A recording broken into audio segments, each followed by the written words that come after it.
ಕಾಗೆ ಬಂದು ಬೀಜನ ಕತ್ಕೊಂಡು ಹೋಗ್ಬಿಟ್ರೆ ಫಲ ಬರುತ್ತಾ? ಬರೋದಿಲ್ಲ. ಅದೇ ರೀತಿಯಲ್ಲಿ ಪ್ರೀತಿಯ ಸಹೋದರ ಸಹೋದರಿಯರೇ, ನಮ್ಮ ಜೀವನನೂ ಹಾಗೇನೆ.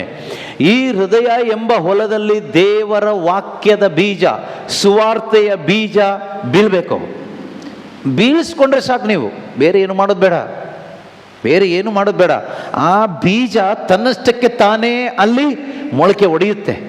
ಇಲ್ಲಿ ಇರಬೇಕು, ಇಲ್ಲಿದ್ದರೆ ಸಾಕು. ಮೊಳಕೆ ಒಡೆದು ಗಿಡ ಆಗುತ್ತೆ. ಆ ಗಿಡದ ಹೆಸರೇ ಜೀಸಸ್, ರಕ್ಷಕ, ರಕ್ಷಣೆ. ಯೇಸು ಹೇಳ್ತಾರೆ, ಐ ಆಮ್ ದ ಲೈಟ್, ನಾನೇ ಬೆಳಕು. ಈ ಬೆಳಕು ಇಲ್ಲಿ ಬರುತ್ತೆ. ಎಲ್ಲಿ ಬರುತ್ತೆ? ಒಳಗಡೆ ಬರುತ್ತೆ. ಯೋಹಾನನ ಶುಭ ಸಂದೇಶ 1ನೇ ಅಧ್ಯಾಯದಲ್ಲಿ ನಾವು ಓದ್ತೀವಿ. ಯೋಹಾನರು ಹೇಳ್ತಾರೆ, ಆದಿಯಲ್ಲಿ ವಾಕ್ಯ ಇತ್ತು, ಆ ವಾಕ್ಯ ದೇವರಾಗಿದ್ದರು.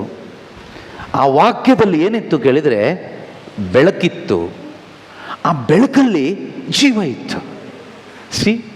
ಎಷ್ಟು ಚೆನ್ನಾಗಿದೆ ವಾಕ್ಯ. ಇದು ನಮಗೇನೋ ಏನೋ ಕೇಳಿಸ್ಕೊಂಡಂಗೆ ಆಗುತ್ತೆ, ಆದರೆ ಇದು ಸ್ವರ್ಗ ರಾಜ್ಯದ ರಹಸ್ಯಗಳು. ಏನು ಹೇಳ್ತಾರೆ ಯೋಹಾನರು? 3ನೇ ವಾಕ್ಯನ 4ನೇ ವಾಕ್ಯ ಅನ್ಸುತ್ತೆ. ಆ ದಿವ್ಯವಾಣಿಯಲ್ಲಿ ಸಜೀವವಿತ್ತು. ಆ ವಾಣಿಯಲ್ಲಿ, ಆ ವಚನದಲ್ಲಿ ಏನಿತ್ತು? ಸಜೀವವಿತ್ತು, ಜೀವ ಇತ್ತಂತೆ. ಆ ವಾಕ್ಯದಲ್ಲಿ ಜೀವ ಇತ್ತು. ಆ ಜೀವವೇ ಮಾನವ ಜನಾಂಗದ ಜ್ಯೋತಿಯಾಗಿತ್ತು. ಆ ಜೀವ ಇದೆ ಅಲ್ವಾ ವಾಕ್ಯದಲ್ಲಿ. ವಾಕ್ಯ ಅಂತ ಹೇಳುವಾಗ ಸುವಾರ್ತೆ, ಶುಭ ಸಂದೇಶ. ಆ ಶುಭ ಸಂದೇಶದಲ್ಲಿ ಜೀವ ಇತ್ತು. ಆ ಜೀವ ನಮ್ಮಲ್ಲಿ ಬೆಳಕಾಗಿ ಪರಿವರ್ತನೆ ಆಗುತ್ತೆ. ಆ ಜೀವ ನಮ್ಮಲ್ಲಿ ಏನಾಗಿ ಪರಿವರ್ತನೆ ಆಗುತ್ತೆ? ಬೆಳಕಾಗಿ ಪರಿವರ್ತನೆ ಆಗುತ್ತೆ. ಅದು ನಿನ್ನಲ್ಲಾದ್ರೆ ನೀನು ಭಾಗ್ಯವಂತನು, ನೀನು ಭಾಗ್ಯವಂತಳು. ಅದು ನನ್ನಲ್ಲಾದ್ರೆ ನಾನು ಭಾಗ್ಯವಂತನು. ಅದು ನನ್ನಲ್ಲಾಗದೇ ಇದ್ದರೆ ನಾನು ನಿರ್ಭಾಗ್ಯನು, ನಾನು ನಿರ್ಭಾಗ್ಯಳು. ಆ ವಚನದಲ್ಲಿ ಜೀವ ಇದೆ, ಆ ಸುವಾರ್ತೆಯಲ್ಲಿ ಜೀವ ಇದೆ. ಯೇಸು ಹೇಳ್ತಾರಲ್ವಾ, ನಾನೇ ಜೀವ, ನಾನೇ ಜೀವ. ನಾನು ಬಂದಿರುವುದು ಜೀವ ಕೊಡೋದಕ್ಕೆ. ಆ ಸುವಾರ್ತೆಯಲ್ಲಿ ಜೀವ ಇದೆ, ಶುಭ ಸಂದೇಶದಲ್ಲಿ ಜೀವ ಇದೆ. ಈ ಜೀವ ಯಾರಿಗೆ ಬೇಕು ಕೇಳಿದರೆ, ಆತ್ಮದಲ್ಲಿ ಜೀವ ಕಳ್ಕೊಂಡಿರ್ತಕ್ಕಂಥ ಎಲ್ಲ ಮನುಷ್ಯನಿಗೂ ಈ ಜೀವ ಬೇಕು. ಈ ಜೀವ ಒಬ್ಬನ ಒಳಗಡೆ ಬಂದರೆ ಅವನ ಜೀವನ ಏನಾಗುತ್ತೆ? ಪ್ರಕಾಶವಾಗ್ತದೆ. ಅವನ ಜೀವನ ಕೂಡ ಪ್ರಕಾಶವಾಗ್ತದೆ. ನೀವು ನೋಡಿರ್ಬೋದು, ಈ ನೈಟ್ ಕಾರಲ್ಲಿ ಬೈಕಲ್ಲಿ ಎಲ್ಲ ಹೋಗುವಾಗ ರೋಡ್ ಸೈಡಲ್ಲಿ ರಿಫ್ಲೆಕ್ಟರ್ಸ್ ನೋಡಿದ್ದೀರಾ? ನೀವು ರೇಡಿಯಂ ಅಂತ ಹೇಳ್ತೀರಲ್ವಾ, ರೇಡಿಯಂ ಸ್ಟಿಕ್ಕರ್ ಅಂಟಿಸಿರ್ತಾರೆ ಅಥವಾ ವೈಟ್ ಪೇಂಟ್ ಹೊಡೆದಿರ್ತಾರೆ. ನೀವು ನೈಟ್ ಹೋಗುವಾಗ ಆ ಕಡೆಯಿಂದ ಬೆಳಕು ಬಂದಂಗೆ ಆಗುತ್ತೆ. ಅದು ಎಲ್ಲಿಂದ ಬರುತ್ತೆ ಆ ಬೆಳಕು? ಈ ಕಡೆಯಿಂದ ಈ ಗಾಡಿ, ನೀವು ಯಾವ ಗಾಡಿ ಓಡಿಸ್ತೀರಲ್ವಾ, ಆ ಗಾಡಿಯ ಬೆಳಕು ಅದರ ಮೇಲೆ ಬಿದ್ದಾಗ ಅದು ಆ ಕಡೆಯಿಂದ ಬೆಳಕು ಈ ಕಡೆ ಕೊಡುತ್ತೆ. ನಮಗನ್ನಿಸುತ್ತೆ ಇದಕ್ಕೆ ಎಲ್ಲೋ ಬ್ಯಾಟ್ರಿ ಹಾಕಿಬಿಟ್ಟಿದ್ದಾರೆ, ಬೆಳಕು ಬರ್ತಾ ಇದೆ ಅಂತ. ಅದಕ್ಕೇನು ಸ್ವತಃ ಬೆಳಕಿಲ್ಲ. ಈ ಚಂದ್ರನ ಬೆಳಕು ಎಲ್ಲಿಂದ ಬರುತ್ತೆ? ಚಂದ್ರ ರಾತ್ರಿಯಲ್ಲಿ ಬೆಳಕು ಕೊಡುತ್ತೆ ಅಲ್ವಾ? ಈ ಚಂದ್ರನಿಗೆ ಬೆಳಕು ಎಲ್ಲಿಂದ? ಚಂದ್ರನಿಗೆ ಸ್ವಂತ ಬೆಳಕಿಲ್ಲ. ಸೂರ್ಯನ ಬೆಳಕು ಚಂದ್ರನ ಮೇಲೆ ಬಿದ್ದು ಅದರ ಒಂದು ರಿಫ್ಲೆಕ್ಷನ್ ಈ ಭೂಮಿ ಮೇಲೆ ಬೀಳುತ್ತೆ. ಅದು ಎಷ್ಟು ಪರ್ಸೆಂಟ್? ಒಂದು 3% 12% ತನಕ ಮಾತ್ರ. ಸೂರ್ಯನ ಬೆಳಕಲ್ಲಿ ಒಂದು 3 to 12%, 3ರಿಂದ 12% ಮಾತ್ರನೇ ಆ ಬೆಳಕು ಚಂದ್ರನ ಮೇಲೆ ಬಿದ್ದು ಅದು ಈ ಭೂಮಿಗೆ ಬಿದ್ದಾಗ ನಮಗೆ ರಾತ್ರಿ ಕೂಡ ಬೆಳಕು ಕಾಣಿಸುತ್ತೆ. ಚಂದ್ರನ ನೋಡಿದಾಗ ಒಳ್ಳೆ ಹೊಳಿತಾ ಇರ್ತಾನೆ, ಆದರೆ ಚಂದ್ರನ ನೋಡ್ಲಿಕ್ಕೆ ನಿಜವಾಗ್ಲೂ ಕಪ್ಪೇ ಇರೋದು, ಬೆಳಕೇ ಇಲ್ಲ ಚಂದ್ರನಲ್ಲಿ, ಡಾರ್ಕ್. ಆದರೆ ನೋಡುವಾಗ ಬೆಳ್ಳಗೆ ಕಾಣಿಸುತ್ತೆ. ಹುಣ್ಣಿಮೆ ದಿವಸ ನೋಡಿ ಬೆಳ್ಳಗಿರುತ್ತೆ. ಚಂದ್ರನ ಒರಿಜಿನಲ್ ರೂಪ ನೋಡಬೇಕಂದ್ರೆ ಅಮಾವಾಸ್ಯೆ ದಿವಸ ನೋಡಿ, ಅದೇ ಚಂದ್ರ, ಚಂದ್ರಲೋಕ ಅಂತ ಹೇಳ್ತೀವಲ್ಲ, ಹಾಗೆ ಹುಣ್ಣಿಮೆ ದಿವಸ ಎಷ್ಟು ಚಂದ್ರ ಎಷ್ಟು ಬೆಳಕಾಗಿ ಹೊಳಿತಾ ಇದ್ದಾನೆ. ಆದರೆ ಚಂದ್ರನ ಬೆಳಕಿಲ್ಲ, ಚಂದ್ರನಿಗೆ ಬೆಳಕಿಲ್ಲ. ಅದು ಸೂರ್ಯನಿಂದ ಬರುವಂಥ ಬೆಳಕು. ಅದೇ ರೀತಿ ನಾವು ಗಾಡಿಯಲ್ಲಿ ಹೋಗುವಾಗ ಈ ರಿಫ್ಲೆಕ್ಟರ್ ಈ ಕಡೆ ಬೆಳಕು ಕೊಡುತ್ತಲ್ವಾ, ಸೈಡಿಗೆ ಹೋಗಬೇಡಿ ಅಂತ ಹೇಳಿಬಿಟ್ಟು ಸೈಡಿಗೆಲ್ಲ ಬೆಳಕು ಕೊಡ್ತಾ ಇರುತ್ತೆ. ಅದು ಎಲ್ಲಿಂದ ಬರುತ್ತೆ? ನೀವು ಅದಕ್ಕೆ ಕೊಡೋ ಬೆಳಕು ಅದು ವಾಪಸ್ ನಿಮಗೆ ಕೊಡುತ್ತೆ. ಅದೇ ರೀತಿಯಲ್ಲಿ ಪ್ರೀತಿಯ ಸಹೋದರ ಸಹೋದರಿಯರೇ, ದೇವರು ಬೆಳಕಾಗಿದ್ದಾರೆ, ಯೇಸು ಬೆಳಕಾಗಿದ್ದಾರೆ. ಅದೇ ಯೋಹಾನನ ಸುವಾರ್ತೆ 9ನೇ ವಾಕ್ಯ ಹೇಳುತ್ತೆ, ಮಾನವರೆಲ್ಲರನ್ನು ಬೆಳಗಿಸಲಿಕ್ಕಾಗಿ ಬಂದಂತಹ ಜಗಜ್ಯೋತಿ ಯೇಸು. ಯೇಸು ಬಂದಿದ್ದು ಯಾಕೆ ಕೇಳಿದರೆ, ನಿನ್ನನ್ನು ಬ್ರೈಟ್ ಮಾಡಲಿಕ್ಕೆ, ನಿನ್ನನ್ನು ಬೆಳಗಿಸ್ಲಿಕ್ಕೆ. ನಿನ್ನ ಕಾಯಿಲೆ ವಾಸಿ ಮಾಡಲಿಕ್ಕಲ್ಲ. ನಿನ್ನ ಕಾಯಿಲೆ ಇದ್ದರೂ ಇಲ್ಲ ಅಂದ್ರೂ ನೀನು ಬೆಳಕಾಗಬೇಕು. ನಿನ್ನ ಸಾಲ ತೀರಿಸ್ಲಿಕ್ಕಲ್ಲ. ಸಾಲ ನೀನು ಮಾಡ್ಕೊಂಡಿದ್ದು, ತೀರಿಸ್ಲಿಕ್ಕೆ ಬೇಕಾದ ಜ್ಞಾನ ಕೊಡ್ತಾರೆ. ದೇವ್ರ ಕಡೆಗೆ ಬಂದರೆ ನಿನಗೆ ಸಾಲ ತೀರಿಸ್ಲಿಕ್ಕೆ ಬೇಕಾದ ಜ್ಞಾನ ಕೊಡ್ತಾರೆ. ಕಾಯಿಲೆ ವಾಸಿ ಆಗಲಿಕ್ಕೆ ಪ್ರಾರ್ಥನೆ ಮಾಡು. ಕಾಯಿಲೆ ದೇವರು ಎಲ್ರಿಗೂ ವಾಸಿ ಮಾಡ್ತಾರೆ, ಅದಕ್ಕೆ ಬೆಳಕೆ ಆಗಬೇಕು ಅಂತಿಲ್ಲ. ನೀತಿವಂತರ ಮೇಲೂ ಅನೀತಿವಂತರ ಮೇಲೂ ದೇವರು ಈ ರೀತಿ ಭೌತಿಕವಾದ ಶರೀರಕ್ಕೆ ಸಂಬಂಧಪಟ್ಟ ಆಶೀರ್ವಾದದ ಮಳೆ ಸುರಿಸ್ತಾನೆ ಇದ್ದಾರೆ. ಅದಕ್ಕೆ ಕ್ರಿಶ್ಚಿಯನ್ನೇ ಆಗಬೇಕು ಅಂತ ಇಲ್ಲ, ಪ್ರೇಯರೇ ಮಾಡಬೇಕು ಅಂತ ಇಲ್ಲ. ಮನೇಲಿ ಕೂತ್ಕೊಂಡ್ರು ಎಷ್ಟೋ ಜನಕ್ಕೆ ಕಾಯಿಲೆ ವಾಸಿ ಆಗಿದೆ. ಆದರೆ ಮನೇಲಿ ಕೂತ್ಕೊಂಡು ಯಾರಿಗೂ ರಕ್ಷಣೆ ಸಿಕ್ಕಿಲ್ಲ. ರಕ್ಷಣೆಗಾಗಿ ಸುವಾರ್ತೆ ಬೇಕು. ಹೋಗಿ ಶುಭ ಸಂದೇಶವನ್ನು ಸಾರಿರಿ ಅಂತ ಯೇಸು ಶಿಷ್ಯರಿಗೆ ಹೇಳ್ತಾರೆ. ಅದೇ ರೀತಿ ನೀನು ಹೋಗಿ ಆಲಿಸ್ಬೇಕು ಸುವಾರ್ತೆ. ಇನ್ನು ಸುವಾರ್ತೆ ನಾನಿನ್ನೂ ಸಾರಕ್ಕೆ ಶುರು ಮಾಡಿಲ್ಲ, ಆಯಿತಾ? ಯಾಕಂದ್ರೆ ಟೈಮ್ ಇಲ್ಲ. ನನಗೆ ಕೊಟ್ಟಿರೋ ಟೈಮ್ ಮಧ್ಯಾಹ್ನ ತನಕ ಊಟ ಆದಮೇಲೆ ಓಟ. ಏನು ಮಾಡಲಿಕ್ಕಾಗಲ್ಲ. ಸುವಾರ್ತೆಗೆ ಸಾರಲಿಕ್ಕೆ ಇಂಟ್ರಡಕ್ಷನ್ ಹೇಳ್ತಾ ಇರೋದು ಹಿಂಗೆ ನಾವು. ಯಾಕಂದರೆ ಮೊದಲು ಮನೆ ಕಟ್ಟಬೇಕಾದ್ರೆ ಗ್ರೌಂಡ್ ಸರಿ ಮಾಡಬೇಕಲ್ಲ. ಕಲ್ಲು ಮಣ್ಣು ಮಸಿ ಕಡ್ಡಿ ಎಲ್ಲ ಇಟ್ಕೊಂಡು ಕೂತ್ಕೊಂಡ್ರೆ ಎಲ್ಲಿ ಕಟ್ಟಿ ಏನು ಪ್ರಯೋಜನ? ಮೊದಲು ಗ್ರೌಂಡ್ ವರ್ಕ್ ಸ್ವಲ್ಪ ಆಗಬೇಕಲ್ಲ. ಓದಿ ಯೋಹಾನ 1ನೇ ಅಧ್ಯಾಯ 9ನೇ ವಚನ. ನಿಜವಾದ ಜ್ಯೋತಿ, ನಿಜವಾದ ಜ್ಯೋತಿ, ನಿಜವಾದ son. The true son is SON son, son of God, not SUN sun. ನಮ್ಮ ಹೃದಯದ ಸೂರ್ಯ, ನಮ್ಮ ಜೀವನದ ಸೂರ್ಯ ಯೇಸು ಕ್ರಿಸ್ತನಾಗಿದ್ದಾನೆ, ದೇವರಾಗಿದ್ದಾರೆ. ಸೊ ನಿಜವಾದ ಜ್ಯೋತಿ ಆ ದಿವ್ಯವಾಣಿಯೇ, ಆ ವಾಕ್ಯ, ದಿವ್ಯವಾಣಿ, ಆ ವಚನ. ಯಾರು? ಯೇಸು, ದೇವರು. ಆ ವಚನ ದೇವರು, ಆ ವಚನ ಯೇಸು. ನಿಜವಾದ ಜ್ಯೋತಿ ಆ ದಿವ್ಯವಾಣಿಯೇ ಮಾನವರೆಲ್ಲರನ್ನು ಬೆಳಗಿಸಲು ಲೋಕಕ್ಕೆ ಆಗಮಿಸಲಿದ್ದ ಜಗಜ್ಯೋತಿ ಅವರೇ. ಮಾನವರೆಲ್ಲರನ್ನು ಬೆಳಗಿಸಲು, ಕೆಲವರನ್ನ ಮಾತ್ರ ಬೆಳಗಿಸ್ಲಿಕ್ಕಾಗೇ ಅಲ್ಲ, ಎಲ್ಲ ಮನುಷ್ಯರನ್ನು ಬೆಳಗಿಸಲು ಜಗತ್ತಿಗೆ ಆಗಮಿಸಿದ ಜಗಜ್ಯೋತಿ ಯೇಸು. Hallelujah, hallelujah. ಹಾಗಾದ್ರೆ ಈ ದಿನದ 2ನೇ ವಾಚನ, ಈ ದಿನದ 2ನೇ ವಾಚನದಲ್ಲಿ ಸಂತ ಪೌಲರು ಅಥವಾ ಪವಿತ್ರಾತ್ಮರು ಏನು ಹೇಳ್ತಾರೆ ಗೊತ್ತಾ? ನಿದ್ದೆ ಮಾಡುವವನೇ ಎದ್ದೇಳು, ಸತ್ತವರನ್ನ ಬಿಟ್ಟು ಬಾ, ಕ್ರಿಸ್ತನು ನಿನಗೆ ಬೆಳಕು ಕೊಡ್ತಾನೆ. ಇದೆಯಾ ವಾಕ್ಯ? ಎಷ್ಟನೇ ವಾಕ್ಯ? 14ನೇ ವಾಕ್ಯ. ಏನಂತ ಇದೆ ಗೊತ್ತಾ? ನಿದ್ದೆ ಮಾಡುವವನೇ ಎದ್ದೇಳು. ಪಕ್ಕದಲ್ಲಿದ್ದವ್ರಿಗೆ ಹೇಳಿ ನೋಡೋಣ, ನಿದ್ದೆ ಮಾಡುವವನೇ ಎದ್ದೇಳು ಅಂತ. ನೀವೇನು ಹೆದರ್ಕೋಬೇಡಿ, ನೀವೇನು ಹೇಳ್ತಾ ಇಲ್ಲ, ದೇವರ ವಾಕ್ಯ ಹೇಳ್ತಾ ಇದ್ದೀರಿ ಅಷ್ಟೇ. ಪಕ್ಕದಲ್ಲಿದ್ದವ್ರಿಗೆ ಕೈ ಹಿಡಿದು ಹೇಳಿ, ನಿದ್ದೆ ಮಾಡುವವನೇ ಎದ್ದೇಳು, ಕ್ರಿಸ್ತನು ನಿನಗೆ ಬೆಳಕು ಕೊಡ್ತಾನೆ. ನಿದ್ದೆ ಮಾಡುವವನೇ ಎದ್ದೇಳು, ಕ್ರಿಸ್ತನು ನಿನಗೆ ಬೆಳಕು ಕೊಡ್ತಾನೆ. ಸತ್ತವ್ರನ್ನ ಬಿಟ್ಟು ಬಾ. ಸತ್ತವ್ರು ಅಂದ್ರೆ ಯಾರು? ಸತ್ತವರು ಅಂದ್ರೆ ಯಾರು? ಕ್ರಿಸ್ತನ್ ಇಲ್ಲದೆ ಇರುವವರೇ ಸತ್ತವರು.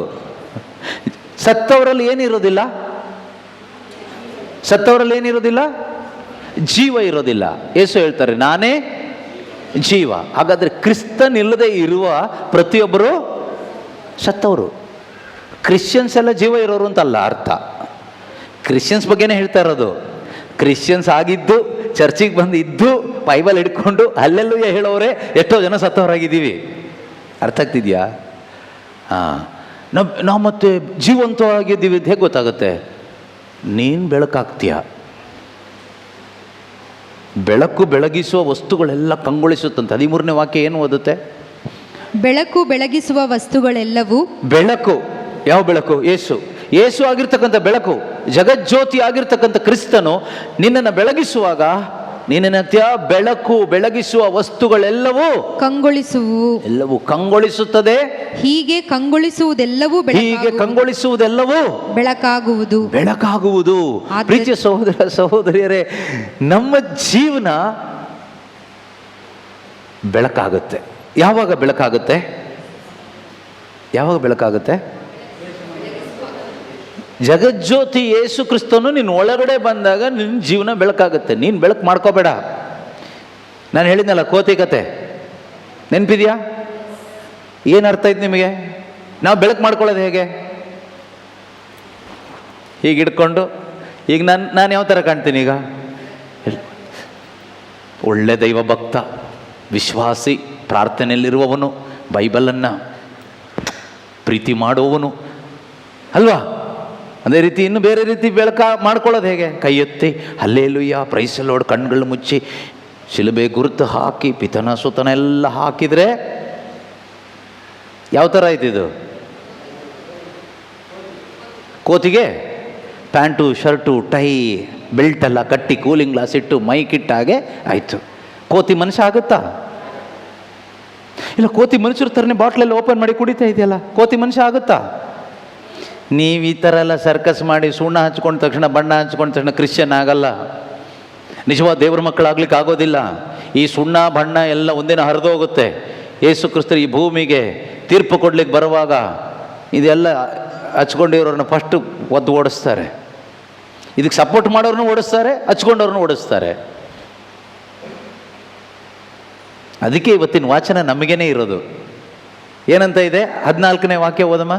ಆದ್ದರಿಂದ ನಿದ್ದೆ ಮಾಡುವವನೇ. ನಿದ್ದೆ ಅಂದರೆ ಎರಡು ರೀತಿ, ಒಂದು ಫಿಸಿಕಲ್ ಸ್ಲೀಪ್, ಇನ್ನೊಂದು ಸ್ಪಿರಿಚುವಲ್ ಸ್ಲೀಪ್, ಇನ್ನೊಂದು ಗಾಢ ನಿದ್ದೆ. ಗಾಢ ನಿದ್ದೆ ಬಿಡಿ, ಅದು ವಿಶ್ವಾಸಿಗಳು ಮೃತರಾಗೋದನ್ನು ಗಾಢ ನಿದ್ದೆ ಅಂತ ಹೇಳ್ತಾರೆ. ಇನ್ನು ವಿಶ್ವಾಸ ಇಲ್ಲಿದ್ದವನು ಮೃತರಾದವನು ನಿದ್ದೆ ಅಲ್ಲ, ಅವನು ಹೆಣ, ಸತ್ತ ಅಂತಲೇ ಹೇಳೋದು. ವಿಶ್ವಾಸಿಗೆ ಸಾವಿಲ್ಲ, ಅದಕ್ಕೆ ವಿಶ್ವಾಸಿ ನಿದ್ದೆ ವಿಶ್ವಾಸಿಯ ಸಾವನ್ನು ಯೇಸು ಹೇಳ್ತಾರೆ ನಿದ್ದೆ ಅಂತ ಹೇಳ್ತಾರೆ. ನಿದ್ರೆ, ಗಾಢ ನಿದ್ರೆ, ದೀರ್ಘ ನಿದ್ರೆ. ಅವ್ರು ಮತ್ತೆ ಹೇಳೋದು ಯಾವಾಗ? ಯೇಸು ಬಂದು ಎಬ್ಬಿಸಿದಾಗ, ಪುನರುತ್ಥಾನದ ಟೈಮಲ್ಲಿ ಯೇಸು ಎಬ್ಬಿಸ್ತಾರೆ, ಆಗ ಎದ್ದು ಹೇಳ್ತಾರೆ ಯೇಸು ಬಂದಿದ್ದಾರೆ ಅಂತ ಎದ್ದು ಹೋಗ್ತಾರೆ. ಇನ್ನೊಂದು ನಿದ್ದೆ ಫಿಸಿಕಲ್ ಸ್ಲೀಪ್, ಶಾರೀರಿಕವಾಗಿ ಸುಸ್ತಾದಾಗ, ರಾತ್ರಿ ಆದಾಗ ನಮಗೆಲ್ರಿಗೂ ನಿದ್ದೆ ಬರುತ್ತೆ, ನಿದ್ದೆ ಮಾಡ್ತೀವಿ. ಕೆಲವರಿಗೆ ವಾಕ್ಯ ಕೇಳಿಸ್ಕೊಳ್ಳುವಾಗ ನಿದ್ದೆ ಬರುತ್ತೆ, ಒಳಗಡೆ ದುರಾತ್ಮ ಇದ್ದಾಗ ನಿದ್ದೆ ಎಲ್ಲ ಬರುತ್ತೆ, ಮತ್ತು ಒಳ್ಳೆ ಆತ್ಮ ಇದ್ದರೂ ಕೂಡ ನಿದ್ದೆ ಬರುತ್ತೆ. ಯಾಕೆ ಅಂದರೆ ಸುಸ್ತಾದಾಗುತ್ತಲ್ಲ. ಬೇರೆ ಟೈಮಿಗೆ ಸುಸ್ತಾಗಲ್ಲ, ಊಟದ ಟೈಮಿಗೆ ನೋಡಿ ನಿದ್ದೆ ಎಲ್ಲ ಹೋಗುತ್ತೆ. ಯಾರಾದರೂ ಇಲ್ಲಿ ಬಂದು ನಿಂತ್ಕೊಂಡು ಯಾವುದಾದ್ರು ಕತೆ ಹೇಳಿದರೆ, ಈಗ ನಾನು ಒಬ್ಬರಿಗೆ ಪ್ರಾರ್ಥನೆ ಮಾಡುವಾಗ ಅವರಿಗೆ ಕಿಡ್ನಿ ಹೇಗೆ ಬಂತು ಅಂತ ನಿಮಗೆ ಹೇಳ್ತೀನಿ. ಈಗ ಎಲ್ರಿಗೂ ಎಚ್ಚರಿಕೆ ಬರುತ್ತೆ, ಹೇಗೆ ಬಂತು? ನಾವು ಈ ಬ್ರದರ್ ಹತ್ರ ಪ್ರಾರ್ಥನೆ ಮಾಡಿಸ್ಕೋಬೇಕಾಗಾದ್ರೆ ಕಷ್ಟಪಟ್ಟಾದರೂ ಈ ರಕ್ತಸ್ರಾವ ಸ್ತ್ರೀಯ ಗುಂಪಲ್ಲಿ ಸೇರಿ ಯೇಸುವಿನ ಉಡುಪಿನ ಅಂಚು ಮುಟ್ಟದ ಹಾಗೆ ನೀವು ಕಷ್ಟಪಟ್ಟು ನನ್ನನ್ನು ಹುಡ್ಕೊಂಡು ಬಂದು ಫೋನ್ ನಂಬರ್ ತಗೊಂಡು ತಲೆ ಮೇಲೆ ಕೈ ಹಿಡಿಸ್ಕೊಂಡು ಹೋಗ್ತೀರಿ. ಯಾಕೆ ಅಂದರೆ ನಾನು ಹೇಳ್ಬಿಟ್ಟಿದ್ದೀನಲ್ಲ ನಾನು ಹೇಗೆ ಕಿಡ್ನಿ ಕೊಟ್ಟೆ ಅಂತ. ಈ ಥರ ಕಿಡ್ನಿ ಕೊಡೋ ಬ್ರದರ್ಸ್ಗಳು ಸುಮಾರು ಜನ ಇದ್ದಾರೆ. ಕಿಡ್ನಿ ಕೊಡೋರು, ಕಣ್ಣು ಕೊಡೋರು, ಅದು ಮಾಡೋರು, ಇದು ಮಾಡೋರು. ಅವ್ರದ್ದೆಲ್ಲ ನಮ್ಮ ಫೋನ್ ನಂಬರ್ ಇರುತ್ತೆ. ಕೆಲವರು ಹೇಳ್ತಾರೆ ನಮಗೆಲ್ಲ ಬ್ರದರ್ಸ್ಗಳ ನಂಬರ್ ನಮ್ಮ ಹತ್ರ ಇದೆ ಬ್ರದರ್ ಅಂತಾರೆ. ಇಟ್ಕೊಂಡು ಪೂಜೆ ಮಾಡಿ, ಒಳ್ಳೇದಾಗ್ಬೋದು. ಏನು ಪ್ರಯೋಜನ ಇಲ್ಲ. ಕ್ರಿಸ್ತನ ಆತ್ಮ ನಿನ್ನ ಒಳಗಡೆ ಇದ್ರೂ ಉದ್ಧಾರ ಆಗ್ಬೋದು. ದೇವರ ಆತ್ಮ ಎಲ್ಲಿದೆಯೋ ಅಲ್ಲಿ ಸ್ವಾತಂತ್ರ್ಯ ಇದೆ. ಇವ್ರ ನಂಬರ್ ಇಟ್ಕೊಂಡ್ರೆ ಏನು ಪ್ರಯೋಜನ ಇಲ್ಲ. ಯೇಸುವಿನ ಆತ್ಮ ಎಲ್ಲಿದೆಯೋ ಅಲ್ಲಿ ಏನಿದೆ? ಅಲ್ಲಿ ವಿಮೋಚನೆ ಇದೆ. ಆದ್ದರಿಂದ ಇಲ್ಲಿ ನಿದ್ದೆ ಮಾಡುವವನೇ ಅಂದರೆ ಆತ್ಮದಲ್ಲಿ, ಆತ್ಮಿಕ ಜೀವಿತದಲ್ಲಿ ನಿದ್ದೆ ಮಾಡ್ತಾ ಇರುವವನೇ, ಸ್ಪಿರಿಚುವಲ್ ಆಗಿ ಸೋಂಬೇರಿ ಆಗಿರುವವನೇ, ಲೇಜಿ ಆಗಿರುವವನೇ ಎದ್ದೇಳು ಅಂತ ಹೇಳ್ತಾ ಇದ್ದಾರೆ. ಇದು ಇವತ್ತಿನ 2ನೇ ವಾಚನ. ನಾನು ಇವತ್ತು ಇದಲ್ಲ, ನಿಮಗೇನಾದರೂ ಪ್ರಶ್ನೆ ಅಂದರೆ 2ನೇ ವಾಚನ ಅವ್ರು ರೆಡಿ ಮಾಡಿದವ್ರನ್ನ ಕೇಳಬೇಕು, ಇದು ಯಾಕೆ ನಮಗೆ ಕೊಟ್ಟಿದ್ದೀರಿ ಅಂತ. ನಿದ್ದೆ ಮಾಡುವವನೇ ಎದ್ದೇಳು, ಸತ್ತವರನ್ನು ಬಿಟ್ಟು ಬಾ. ಸತ್ತವರನ್ನ ಬಿಟ್ಟು ಬಾ ಎಚ್ಚೆತ್ತು. ಈ ನಿದ್ದೆ ಮಾಡೋರು ಯಾರು ಗೊತ್ತಾ? ಸತ್ತವರು. ಯಾವಾಗಲೂ ಆತ್ಮಿಕವಾಗಿ ನಿದ್ದೆಲ್ಲೇ ಇರ್ತಾರೆ ಇವರು. ಪವಿತ್ರಾತ್ಮರ ಬಗ್ಗೆ ಏನೂ ಗೊತ್ತಿಲ್ಲ, ಹಾಡು ಗೊತ್ತಷ್ಟೇ. ಯೇಸು ಯಾರು ಗೊತ್ತಿಲ್ಲ, ನಿತ್ಯತೆ ಬಗ್ಗೆ ಗೊತ್ತಿಲ್ಲ, ನಿಜವಾದ ಮಾನಸಾಂತರ ಅಂದ್ರೆ ಏನು ಗೊತ್ತಿಲ್ಲ, ಪವಿತ್ರಾತ್ಮನ ಅಭಿಷೇಕ ಅಂದ್ರೆ ಏನು ಗೊತ್ತಿಲ್ಲ, ಅಭಿಷೇಕದಲ್ಲಿ ಬೆಳೆಯೋದಂದ್ರೆ ಏನು ಗೊತ್ತಿಲ್ಲ, ಅಭಿಷೇಕದ ಶಕ್ತಿ ಏನು ಗೊತ್ತಿಲ್ಲ. ಈ ದಿನದ ಮೊದಲನೇ ವಾಚನ ಏನು? ದೇವರು ದಾವೀದನನ್ನು ಅಭಿಷೇಕ ಮಾಡಿದ್ರು ಪವಿತ್ರಾತ್ಮನ ಶಕ್ತಿಯಿಂದ ಅಲ್ವಾ? ಅಭಿಷೇಕ ಪಡ್ಕೊಂಡ ದಾವೀದ ಏನಾದ? ಅಭಿಷೇಕ ಪಡ್ಕೊಂಡು ದಾವೀದ ದೇವರನ್ನ ಮಹಿಮೆ ಪಡಿಸ್ತಾ ಜೀವಿಸ್ದ. ಅಭಿಷೇಕದ ಶಕ್ತಿ ಏನು ಕೇಳಿದರೆ ದೇವರನ್ನ ಮಹಿಮೆ ಪಡಿಸ್ಲಿಕ್ಕೆ ಅಭಿಷೇಕ. ಅದು ಮೊದಲನೇ ವಾಚನ, ಅಲ್ಲಿಗೆ ನಾನು ಹೋಗಲ್ಲ, 2ನೇ ವಾಚನದಲ್ಲೇ ಇರೋಣ. ಸೊ ಆತ್ಮದಲ್ಲಿ ಸತ್ತಿರ್ತಕ್ಕಂಥವರು ಅಂದರೆ ನೋಡಿ, ಆತ್ಮದಲ್ಲಿ ಸತ್ತವರಿಗೆ ಏನು ಮಾಡಲಿಕ್ಕಾಗಲ್ಲ ಕೇಳಿದರೆ ದೇವ್ರ ಜೊತೆಗೆ ಸಂಬಂಧ ಆಗಲ್ಲ. ಚರ್ಚಿಗೆ ಬರ್ಬೋದು, ಎಲ್ಲ ಮಾಡ್ಬೋದು, ಎಲ್ಲ ಸಂಪ್ರದಾಯಗಳನ್ನೂ ಮಾಡ್ಬೋದು, ಎಲ್ಲ ಮಾಡ್ಬೋದು, A to Z ಏನೆಲ್ಲ ಈ ಬುದ್ಧಿಯಿಂದ ಈ ದೇಹದಿಂದ ಮಾಡಲಿಕ್ಕಾಗುತ್ತೋ ಎಲ್ಲ ಮಾಡ್ಬೋದು. ಆದರೆ ಒಂದಾಗಲ್ಲ, ಏನು ಗೊತ್ತಾ? ದೇವರ ಜೊತೆಗೆ ಸಂಬಂಧ, ದೇವರ ಜೊತೆಗೆ ಒಂದು ಫೆಲೋಶಿಪ್ಪಲ್ಲಿ ಬದುಕೋಕ್ಕಾಗಲ್ಲ. ಅದಕ್ಕೇನು ಬೇಕು? ಆತ್ಮದಲ್ಲಿ ಜೀವ ಬೇಕು. ಎಲ್ಲಿ ಜೀವ ಬೇಕು?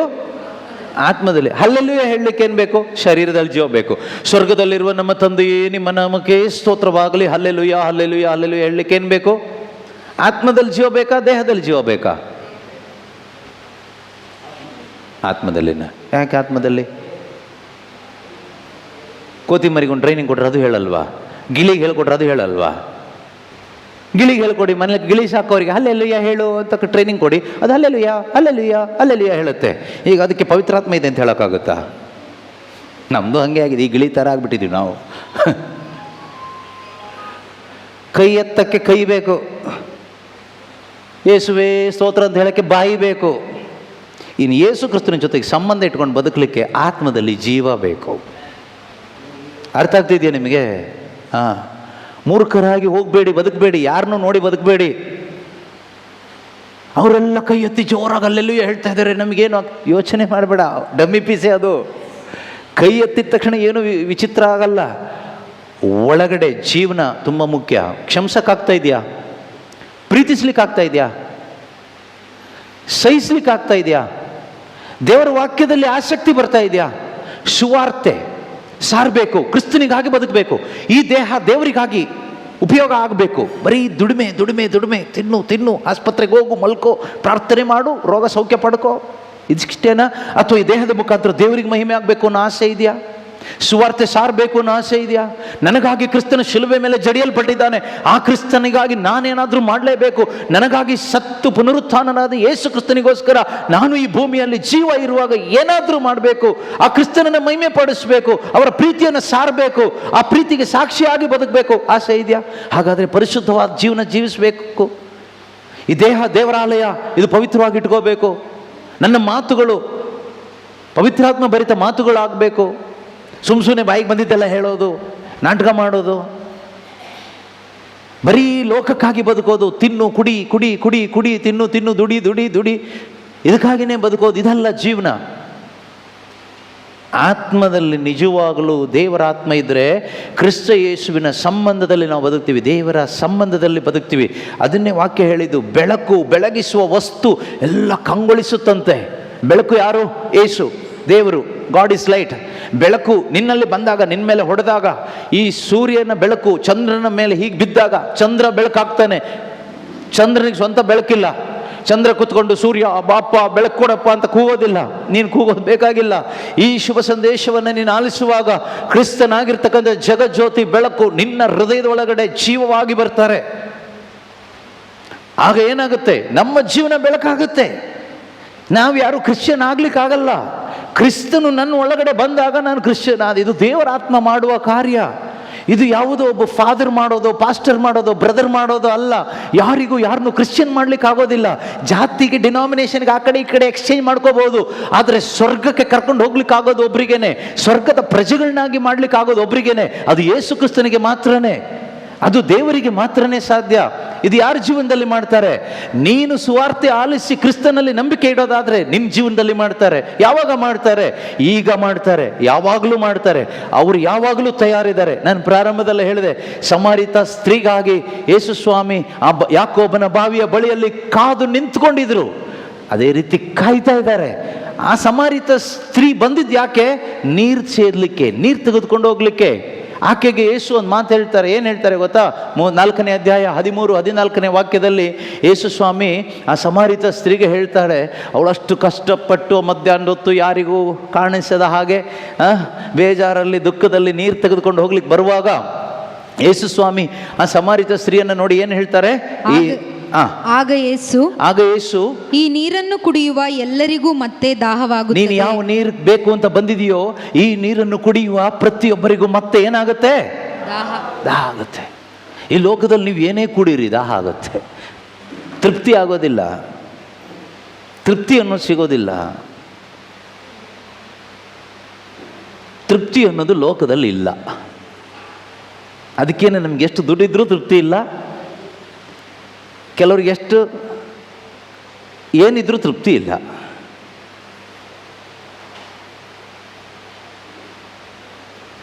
ಕೆಲವರಿಗೆ ನೋಡಿ ಎಷ್ಟು ವಿದ್ಯಾಭ್ಯಾಸ ಮಾಡಿದರೂ ತೃಪ್ತಿನೇ ಇಲ್ಲ, ಓದ್ತಾನೇ ಇರ್ತಾರೆ. ಓದಿ ಓದಿ ಓದಿ ಓದಿ ಓದಿ ಓದಿ ಇನ್ನು ಪೂರ್ತಿ ಓದೋಕ್ಕಾಗಲ್ಲ, ಯಾಕಂದರೆ ಏಜ್ ಆಗಿ ಹೋಗ್ಬಿಟ್ರೆ ಕಷ್ಟ ಅಲ್ಲ, ಮದುವೆ ಮಾಡ್ಸೋಕ್ಕಾಗಲ್ಲ, ದುಡಿಮೆ ಎಲ್ಲ ಕಷ್ಟ. ಆದ್ದರಿಂದ ಇಷ್ಟೇ ಸಾಕು, ಡಿಗ್ರಿ ಸಾಕು, ಕೆಲಸ ಮಾಡು. ಇಲ್ಲಾಂದ್ರೆ ಅದಕ್ಕೂ ಆ ಕಡೆನೂ ಓದಿಸೋರು ಇದ್ದಾರೆ, ಕೆಲವರು ಹೀಗೆ ಓದೋರೇ ಇದ್ದಾರೆ. ತೃಪ್ತಿ ಇಲ್ಲ, ಎಷ್ಟು ದುಡಿದ್ರೂ ತೃಪ್ತಿ ಇಲ್ಲ, ಎಷ್ಟು ತಿಂದರೂ ತೃಪ್ತಿ ಇಲ್ಲ, ಏನು ತಿಂದರೂ ತೃಪ್ತಿ ಇಲ್ಲ. ಕೆಲವರಿಗೆ ಸ್ವಂತ ಗಂಡ ಇದ್ದರೂ ತೃಪ್ತಿ ಇಲ್ಲ, ಸ್ವಂತ ಹೆಂಡತಿ ಇದ್ದರೂ ತೃಪ್ತಿ ಇಲ್ಲ. ಇನ್ನೊಬ್ಬ ಬೇಕು, ಇನ್ನೊಬ್ಬಳು ಬೇಕು, ಅವಳನ್ನ ಬಿಟ್ಟು ಇನ್ನೊಬ್ಬ ಬೇಕು, ಅವಳನ್ನ ಬಿಟ್ಟು ಇನ್ನೊಬ್ಬ ಬೇಕು. ಕೆಲವರಿಗೆ ಎಷ್ಟು ಕುಡಿದ್ರೂ ತೃಪ್ತಿ ಇಲ್ಲ, ಕುಡಿದು ಕುಡಿದು ಕುಡಿದು ಕುಡಿದು ಹೆಂಡ್ತಿಗೆ ಹೊಡೆದು ಆದರೂ ತೃಪ್ತಿ ಇಲ್ಲ. ಲಾಸ್ಟಿಗೆ ಅವನೇ ಹೋಗಿ ತಲೆಗೋ ಅಲ್ಲಿ ಇಲ್ಲಿ ಜಜ್ಕೊಳ್ತಾನೆ, ತೃಪ್ತಿ ಇಲ್ಲ. ಕೆಲವರಿಗೆ ಎಷ್ಟು ಪ್ರಾರ್ಥನೆ ಮಾಡಿದರೂ ತೃಪ್ತಿ ಇಲ್ಲ, ಕೆಲವರಿಗೆ ಉಪವಾಸ ಮಾಡಿದರೂ ತೃಪ್ತಿ ಇಲ್ಲ, ಕೆಲವರಿಗೆ ಯಾವ ಚರ್ಚಿಗೆ ಹೋದರೂ, ಯಾವ ಧ್ಯಾನಕ್ಕೆ ಹೋದರೂ, ಯಾವ ಸಭೆಗೆ ಹೋದರೂ ತೃಪ್ತಿ ಇಲ್ಲ. ಈ ಲೋಕದಲ್ಲಿ ನೀನು ಏನು ಮಾಡಿದರೂ ತೃಪ್ತಿ ಸಿಗಲ್ಲ. ಯೇಸು, ನಾನು ಹೇಳಿದ್ದಲ್ಲ, ಯೇಸು ಸ್ವಾಮಿ ಹೇಳಿದ್ದು. ಏನಂತ ಹೇಳ್ತಾರೆ? ಈ ನೀರನ್ನು ಕುಡಿಯುವ, ಲೋಕ ಎಂಬ ಈ ನೀರನ್ನು ಕುಡಿಯುವ ಪ್ರತಿಯೊಬ್ಬನಿಗೂ ಪ್ರತಿಯೊಬ್ಬಳಿಗೂ ಮತ್ತೆ ದಾಹವಾಗುತ್ತದೆ. ಮತ್ತೆ ಮತ್ತೆ ದಾಹ ಆಗ್ತಾ ಇರುತ್ತೆ. ಈ ಶರೀರದ ಇಚ್ಛೆಗಳು, ಶರೀರದ ಆಸೆಗಳು, ಬಯಕೆಗಳು ಬರ್ತಾನೇ ಇರುತ್ತೆ. ಆದರೆ ನಾನು ಕೊಡುವ ನೀರನ್ನು ಕುಡಿದವನಿಗೆ ಕುಡಿದವಳಿಗೆ ಎಂದಿಗೂ ದಾಹವಾಗದು, ಎಂದಿಗೂ ದಾಹ ಆಗೋದಿಲ್ಲ. ಅಂತ ಒಂದು ಸ್ಪೆಷಲ್ ನೀರಿದೆ, ನಿನಗೆ ಬೇಕಾ ಇವತ್ತು? ಯೇಸು ಕೊಡ್ತಾರೆ. ಅದು ಕುಡಿದೆ ಹೋದರೆ ಮತ್ತೆ ದಾಹದಲ್ಲೇ ಬದುಕ್ತೀಯ. ಆ ಸ್ಪೆಷಲ್ ವಾಟರ್, ಹೋಲಿ ಸ್ಪಿರಿಟ್, ಆ ಸ್ಪೆಷಲ್ ನೀರು, ಯೇಸು ಕೊಡುವಂಥ ನೀರೇನು ಗೊತ್ತಾ? ಪವಿತ್ರ ಆತ್ಮ. ಯೇಸು ಹೇಳ್ತಾರೆ, ಆದರೆ ನಾನು ಕೊಡುವ ನೀರನ್ನು ಕುಡಿಯುವವಳಿಗೆ ಎಂದಿಗೂ ದಾಹವಾಗದು, ಎಂದಿಗೂ ದಾಹ ಆಗೋದಿಲ್ಲ. ಆ ನೀರು ಅವನಲ್ಲಿ ಹುಕ್ಕಿ ಹರಿಯುವ ಬುಗ್ಗೆಯಾಗಿ, ಆ ನೀರು ಅವನಲ್ಲಿ ಒಂದು ಬುಗ್ಗೆ ಆಗ್ತದೆ, ಒಂದು ಚಿಲುಮೆ ಆಗ್ತದೆ, ಉಕ್ಕಿ ಹರಿಯುವ ಬುಗ್ಗೆಯಾಗಿ ನಿತ್ಯ ಜೀವವನ್ನು ತರುತ್ತದೆ. ನಿತ್ಯ ಜೀವ ತರುತ್ತೆ. ಏನ್ ತರುತ್ತೆ? ನಿತ್ಯ ಜೀವ ತರುತ್ತೆ. ಪ್ರೀತಿಯ ಸಹೋದರ ಸಹೋದರಿಯರೇ, ನಿನ್ನ ಹೃದಯ ಸ್ವರ್ಗಕ್ಕೆ ಕನೆಕ್ಟ್ ಆಗುತ್ತೆ ಅಂತ ಅರ್ಥ.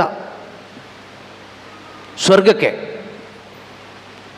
ಒಂದು ಪೈಪ್ಲೈನ್ ಅಂತ ಇಟ್ಕೊಳ್ಳಿ. ಈ ಪೈಪ್ಲೈನ್ ಮುಖಾಂತರ ಎಲ್ಲಿಗೆ ಕನೆಕ್ಟ್ ಆಗುತ್ತೆ?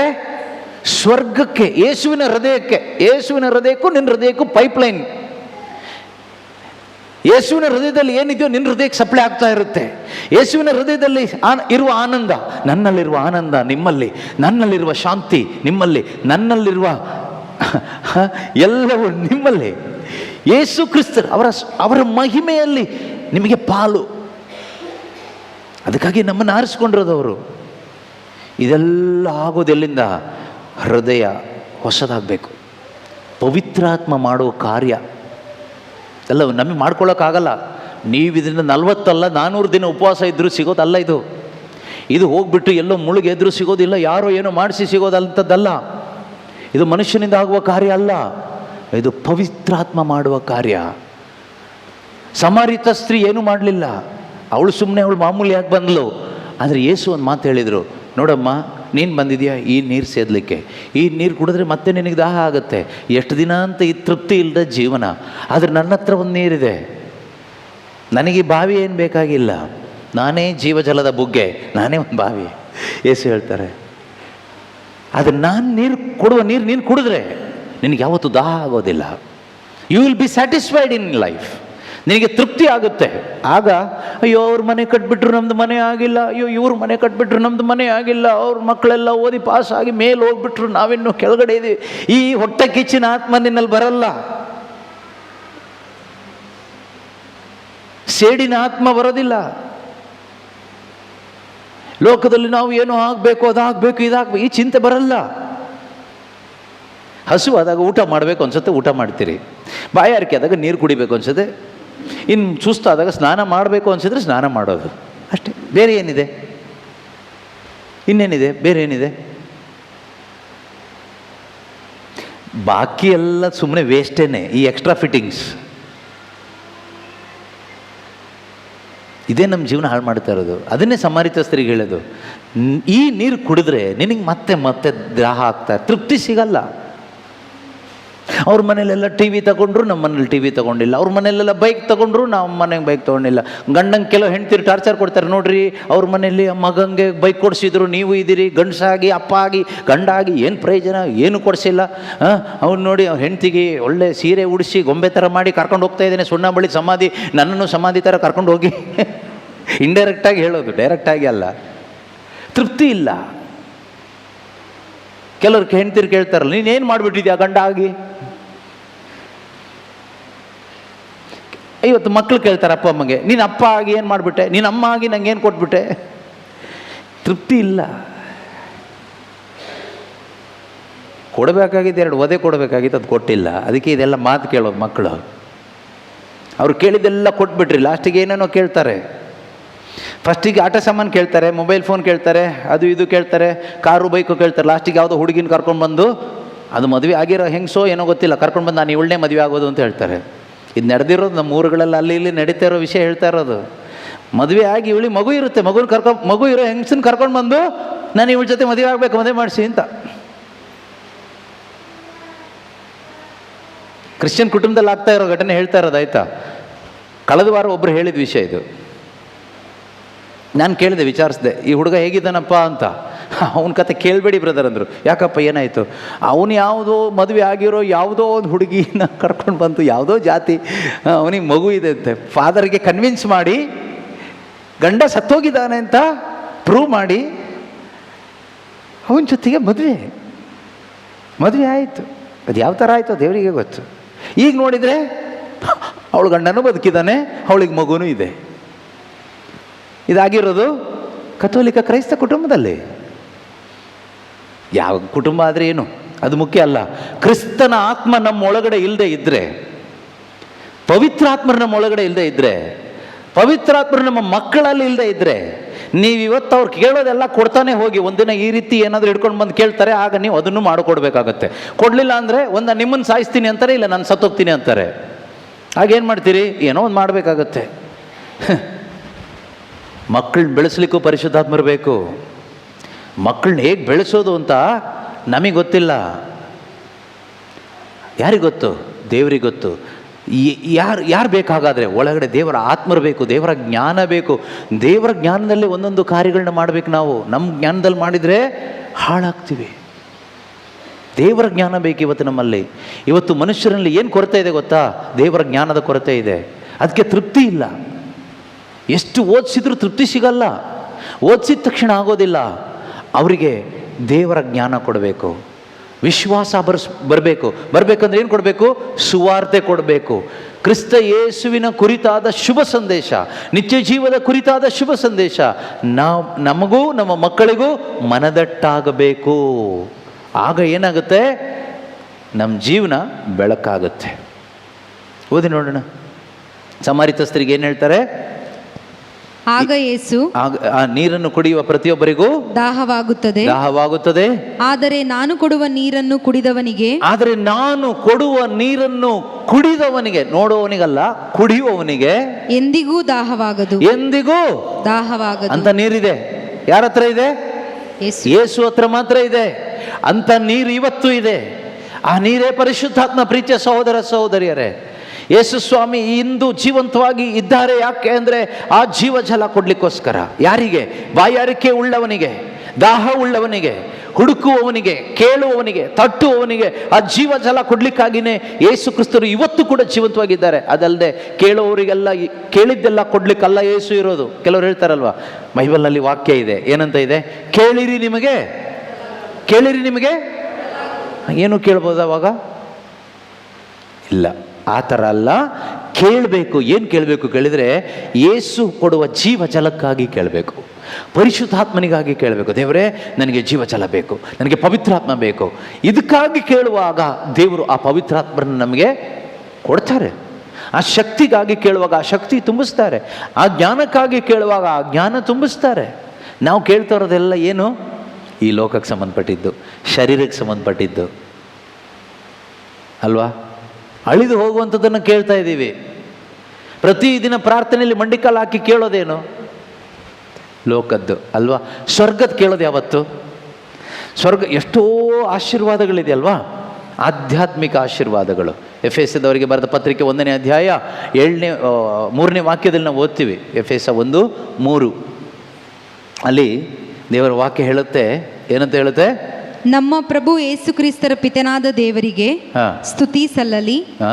ಪಿತ ದೇವರು ಸ್ವರ್ಗಲೋಕದಿಂದ ಕೇಳಿಸ್ಕೊಳ್ಳಿ, ಪಿತ ದೇವರು ಸ್ವರ್ಗಲೋಕದಿಂದ ಎಲ್ಲಾ ಬಗೆಯ ಆಧ್ಯಾತ್ಮಿಕ ಆಶೀರ್ವಾದಗಳನ್ನು ಎಲ್ಲಾ ಬಗೆಯ ಆಧ್ಯಾತ್ಮಿಕ ಆಶೀರ್ವಾದಗಳು, ಆತ್ಮಿಕ ಆಶೀರ್ವಾದಗಳನ್ನ ಕ್ರಿಸ್ತ ಯೇಸುವಿನಲ್ಲಿ ನಮಗೆ ಅನುಗ್ರಹಿಸಿದ್ದಾರೆ. ಕ್ರಿಸ್ತ ಯೇಸುವಿನಲ್ಲಿ ನಮಗೆ ಅನುಗ್ರಹಿಸಿದ್ದಾರೆ. ಎಲ್ಲಾ ಬಗೆಯ ಆಶೀರ್ವಾದ ಅಲ್ಲ, ಆಧ್ಯಾತ್ಮಿಕ ಆಶೀರ್ವಾದ, ಭೌತಿಕ ಆಶೀರ್ವಾದ ಅಲ್ಲ, ಆಧ್ಯಾತ್ಮಿಕ ಆಶೀರ್ವಾದ ಕ್ರಿಸ್ತ ಯೇಸುವಿನಲ್ಲಿ ನಮಗೆ ಅನುಗ್ರಹಿಸಿದ್ದಾರೆ. ಇದನ್ನು ನಾವು ಪಡ್ಕೊಂಡಿದ್ದೀವ? ಈ ಆಧ್ಯಾತ್ಮಿಕ ಆಶೀರ್ವಾದದಲ್ಲಿ ನಂಬರ್ 1 ಯಾವುದು ಗೊತ್ತಾ? ಹೋಲಿ ಸ್ಪಿರಿಟ್. ಎಲ್ಲ ಬಗೆಯ ಆಧ್ಯಾತ್ಮಿಕ ಆಶೀರ್ವಾದಗಳ ಮೂಲ ದೇವರೇ, ಪವಿತ್ರಾತ್ಮನೇ. ಈ ಪವಿತ್ರಾತ್ಮನನ್ನು ಕೊಟ್ಟಿದ್ದಾರೆ ದೇವರು. ಪಡ್ಕೊಂಡಿದ್ದೀರಾ? ಅದಲ್ಲದೆ ಇನ್ನೂ ಎಷ್ಟೆಷ್ಟೋ ಆಧ್ಯಾತ್ಮಿಕ ಆಶೀರ್ವಾದ ಇದೆ. ಒಂದೊಂದೇ ವಿವರಿಸಲಿಕ್ಕೆ ಸುಮಾರು ಟೈಮ್ ಬೇಕು. ನಾವೀಗ ಎಫಿಷಿಯನ್ಸ್ ಬೈಬಲ್ ಸ್ಟಡಿ ಮಾಡ್ತಾ ಇದ್ದೀವಿ ಆನ್ಲೈನಲ್ಲಿ. ನೀವು ಜಾಯ್ನ್ ಆಗ್ಬೋದು ಬೇಕಾದರೆ. ಸೋಮವಾರ ಮಾಡ್ತಾ ಇದ್ದೀವಿ. 1ನೇ ಅಧ್ಯಾಯದಲ್ಲೇ ಇದ್ದೀವಿ. ಸುಮಾರು 25 ಎಪಿಸೋಡ್ ಆಯ್ತು ಈಗ. 1 ಗಂಟೆ ಕ್ಲಾಸ್. 1ನೇ ಅಧ್ಯಾಯ ಇನ್ನೂ ಮುಗಿದಿಲ್ಲ. ಈ ಆಧ್ಯಾತ್ಮಿಕ ಆಶೀರ್ವಾದಗಳ ಬಗ್ಗೆನೇ ಒಂದು 10 ತರಗತಿ ಆಗೋಗ್ಬಿಟ್ಟಿದೆ. ನಾವು ಓದುವಾಗ 10 ವಾಕ್ಯ ಇರೋದು. ಸಮುದ್ರ, ನಾನು ಹೇಳಿದ್ನಲ್ಲ, ಆ ಗೇಟಿಂದ ಆ ಕಡೆ ಇರೋ ನೀರು ಅದು ಈ ಕಡೆ ಬರಬೇಕು. ಚಾನಲ್ ಓಪನ್ ಮಾಡಿಕೊಟ್ಟಷ್ಟು ಫ್ಲೋ ಜಾಸ್ತಿ ಆಗುತ್ತೆ. ಫ್ಲೋ ಜಾಸ್ತಿ ಆದಷ್ಟು ಈ ಕಡೆ ಹೆಚ್ಚು ಜೀವ ಬರುತ್ತೆ. ನಮ್ಮ ಲೈಫ್ ಇದೆಯಲ್ಲ, ಈ ಕಡೆ ಇದೆ, ಆ ಕಡೆ ಇರೋದು ಜೀಸಸ್. ಆ ಲೈಫ್, ಟ್ರೂ ಲೈಫ್, ಈ ಚಾನಲಿಂದ ಈ ಕಡೆ ಪಾಸ್ ಆಗಬೇಕು. ಜೀವಜಲ ಅದು ಬಂದರೆ ನಮ್ಮ ಲೈಫ್ ಬ್ಯೂಟಿಫುಲ್ ಆಗುತ್ತೆ, ಸ್ಯಾಟಿಸ್ಫೈಡ್ ಆಗುತ್ತೆ. ಸಾಕಪ್ಪ, ನನಗೆ ಜೀವನ ಚೆನ್ನಾಗಿದ್ದೀನಿ ಅನಿಸುತ್ತೆ, ಏನು ಬೇಡ ಅನಿಸುತ್ತೆ. ಏನೂ ಇಲ್ಲದೆ ಇದ್ದರೂ ಏನು ಬೇಕು ಅನಿಸೋಲ್ಲ. ಯಾರೂ ಇಲ್ಲದೆ ಇದ್ದರೂ ಯಾರ್ಯಾರೋ ಇರಬೇಕು ಅಂತ ಅನಿಸೋದಿಲ್ಲ.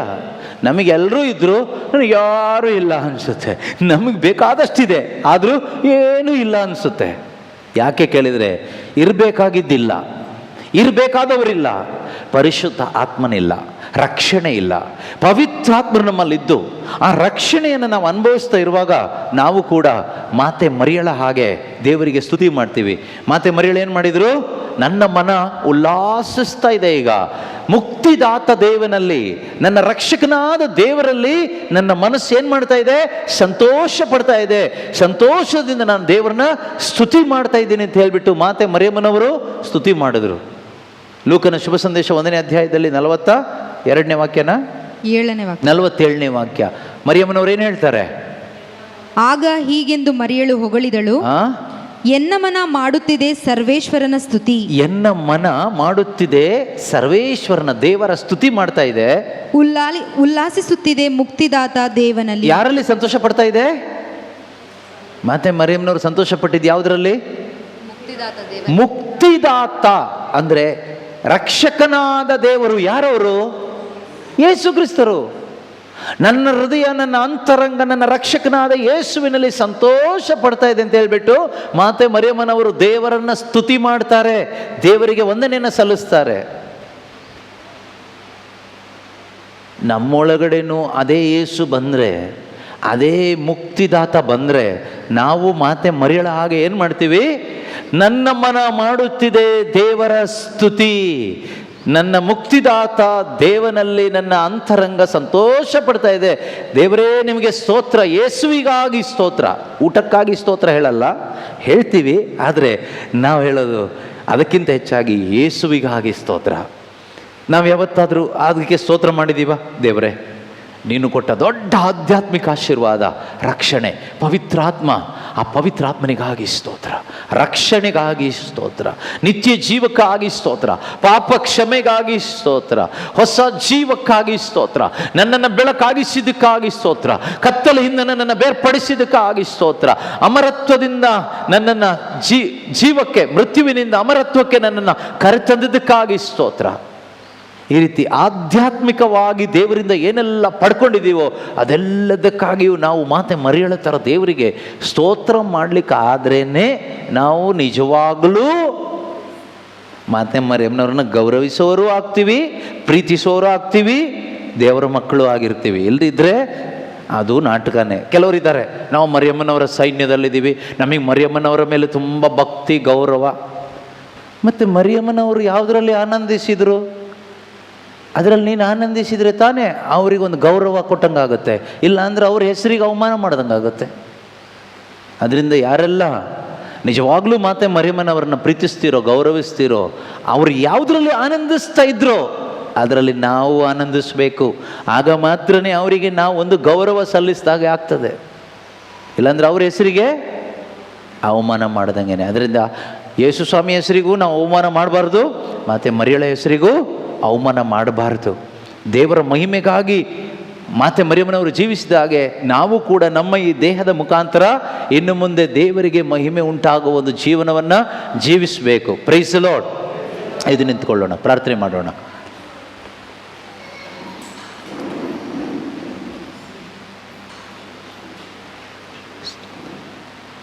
ಯೇಸು ಸ್ವಾಮಿ ಬಂದಿದ್ದು ನಮ್ಮನ್ನು ಬೆಳಕನ್ನಾಗಿ ಮಾಡಲಿಕ್ಕೆ, ಮಾನವರೆಲ್ಲರನ್ನೂ ಬೆಳಗಿಸಲು ಜಗತ್ತಿಗೆ ಬಂದ ಜಗಜ್ಯೋತಿ ಯೇಸು ಕ್ರಿಸ್ತರು. ಅಂದು ಯಾಕೋಬನ ಬಾವಿಯ ಬಳಿಯಲ್ಲಿ ಬಂದು ನಿಂತು ಆ ಸಮಾರಿತ ಸ್ತ್ರೀಯ ಜೀವನವನ್ನು ಬೆಳಕಾಗಿಸಿದ ಯೇಸು. ಅವಳಿಗೆ ಗೊತ್ತಿರಲಿಲ್ಲ ಯೇಸು ಯಾರು ಅಂತ, ಅವಳಿಗೆ ಗೊತ್ತಿರಲಿಲ್ಲ ಪವಿತ್ರಾತ್ಮ ಯಾರು ಅಂತ. ಆದರೆ ಅವಳು ಒಂದು ಕೇಳಿದ್ಲು, ಯೇಸುವೆ ನನಗೆ ಆ ನೀರು ಕೊಡಿ, ನೀವು ಹೇಳಿದ ಆ ನೀರು ನನಗೆ ಬೇಕು ಯೇಸುವೆ. ನಿತ್ಯ ಜೀವವನ್ನು ತರುವ ಆ ನೀರು ನನಗೆ ಬೇಕು, ಎಂದಿಗೂ ದಾಹವಾಗದ ಆ ನೀರು ನನಗೆ ಬೇಕು, ನನಗೆ ಆ ನೀರು ಕೊಡಿ ಎಂದು ಕೇಳಿದಾಗ ಯೇಸು ಸ್ವಾಮಿ ಆಕೆಯ ಹೃದಯವನ್ನು ನೋಡಿ ಆ ಒಂದು ಜೀವಜಲ, ಆ ಪವಿತ್ರಾತ್ಮನ ಒಂದು ಸಾನ್ನಿಧ್ಯವನ್ನು ಕೃಪೆಯಾಗಿ ಆಕೆಗೆ ನೀಡ್ತಾರೆ. ಯೇಸುವಿನಿಂದ ಪಡೆದ ಆ ನೀರನ್ನು ಕುಡಿದ ಆಕೆ ತಾನು ತಂದಂಥ ಆ ಕೊಡವನ್ನು ಅಲ್ಲೇ ಬಿಟ್ಟು ಓಡಿ ಹೋಗ್ತಾಳೆ, ತನ್ನ ಊರಿಗೆ ಹೋಗ್ತಾಳೆ.